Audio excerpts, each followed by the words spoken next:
क्या आप जानते हैं कौरवों के जन्म के पीछे का काला सच क्या था? उनका जन्म कैसे हुआ? अगर आप नहीं जानते तो वीडियो को लास्ट तक जरूर देखें। जब गांधारी और धृतराष्ट्र का घर राज दरबार में समा गया तो दोनों के बीच जो आनंद और संकल्प था उसका परिवेश ऐतिहासिक और असाधारण था। गांधारी, जो स्वभाव से संत और धर्मपरायण थी, ने अपने पति के साथ राजधर्म निभाने का दृढ़ निश्चय कर लिया। पर नियति ने उन्हें अजीब परीक्षा दी। इच्छा ऐसी थी कि गर्भवती गांधारी का गर्भ साधारण रूप में नहीं बढ़ा।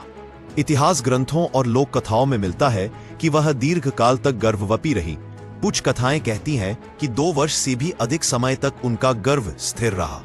उस अनियमितता और दबी हुई पीड़ा के कारण गांधारी क्रोध और वितृष्णा से ग्रस्त हुई। एक क्षण ऐसा आया जब उन्होंने व्याकुलता और संदेह के मिश्रित भाव में अपने पेट पर प्रहार किया, और उस प्रहार के साथ ही सामान्य मानवीय जन्म की अपेक्षा के विरुद्ध एक अद्भुत, घनीत और कठोर मांसपिंड उनका पेट से बाहर आ गया। इस दृश्य ने संपूर्ण हस्तिनापुर को स्तब्ध कर दिया। न तो राजा कुछ कहना जानते थे, न राजवैद्य ही। तभी महर्षि वेदव्यास, जिनकी दृष्टि और ज्ञान दोनों विलक्षण माने जाते हैं, को बुलाया गया। वे समझ गए कि यह केवल शारीरिक घटना नहीं बल्कि किसी विशेष नियति और रहस्यमय किस्से की शुरुआत है। व्यास ने उस मांसपिंड को देखा और कहा कि उसे नष्ट करना असत्य और अनुपयुक्त होगा, पर साथ ही उन्होंने यह भी समझाया कि यदि उसे प्रकृति के अनुसार विकसित नहीं होने दिया गया तो वह अधूरा और विनाशकारी रहेगा। अतः जो कुछ उन्होंने किया वह उस समय की उपयुक्त विधि मानी गई। उन्होंने उस पिंड को शास्त्र विधि से विभाजित कर दिया, उसे 100 हिस्सों में बांटा और प्रत्येक हिस्से को विशेष प्रकार के कलशों में रखा। कहानियों में ये कलश घी, दूध और औषधियों से परिपूर्ण बताए गए हैं और उनमें मंत्रोच्चारण और जप के साथ उपयुक्त ताप व पोषण दिया गया। उस प्रक्रिया के दौरान महर्षि ने देवताओं और प्रकृति के नियमों को आमंत्रित कर करिश्मायुक्त ढंग से प्रत्येक कलश में जीवन के बीज को जगाया। समय के साथ उन कलशों से पुत्रों की उत्पत्ति हुई। शतकुमार यानी 100 पुत्र और 1 कन्या, जो बाद में दुशला के नाम से जानी गई।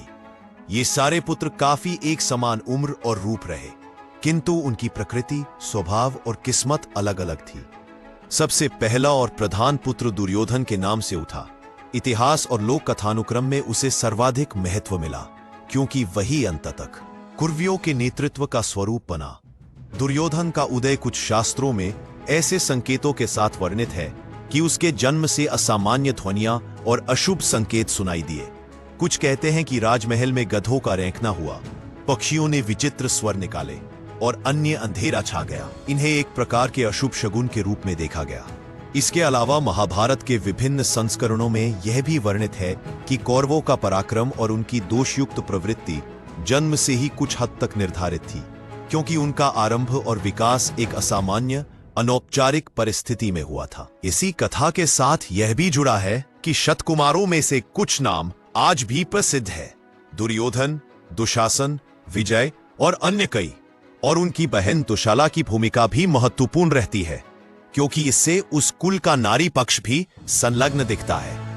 ध्यान देने योग्य बात यह है कि महाभारत और उससे संबंधित ग्रंथों तथा लोक कथाओं के अलग अलग संस्करणों में जन्म की यह घटना तथा उसके विस्तार में सूक्ष्म भिन्नताएं मिलती है। कहीं कहीं कहा गया है कि कलशों में सिर्फ घी भरकर उन्हें सूर्य के सम्मुख रखा गया, तो कहीं मंत्र तत्वों और ऋषि क्रियाओं का विशेष वर्णन मिलता है। कुछ बाद के लोक कथ्य रूपांतरों में इसे एक प्रकार की कृत्रिम गर्भाधान या इंक्यूबेशन जैसी प्रक्रिया बताया गया, पर मूल शास्त्रों में इसकी व्याख्या अधिकतर आध्यात्मिक और रहस्यमयी कर्मकांड के रूप में मिलती है। सबसे विचित्र और कम जात पहलू यही है कि इन बच्चों का जन्म किसी सामान्य मात्र शरीर में पूर्ण विकास करके नहीं हुआ, बल्कि वे किसी प्रकार से बाह्य, नियंत्रित और विधि सम्मत कलश प्रक्रिया से निकले। इसलिए कुछ विद्वान और कथाकार इसे मानव जन्म की प्रकृति से अलग मानते हैं और यह प्रश्न उठाते हैं कि क्या इस तरह उत्पन्न जीवन उसकी नियति में किसी प्रकार का अभिशाप या विशेषता लाता है। अंततः यही बालक बड़े होकर इतिहास के उस महायुद्ध के केंद्र बने, जिनकी नियति और कर्मों ने कुरुक्षेत्र की वह निरंतर गूंज पैदा की जिसका स्मरण आज भी है। इस कहानी का हर संकरण मनुष्य धर्म, कर्म और निर्णय के उन प्रश्नों को जगाता है जो हमारे पुराणों और महाकाव्यों में बार बार उठते हैं कि जन्म का स्वरूप कैसे चरित्र और भाग्य को प्रभावित करता है और किस हद तक मानव संघर्ष नियतियों से निर्मित होते हैं।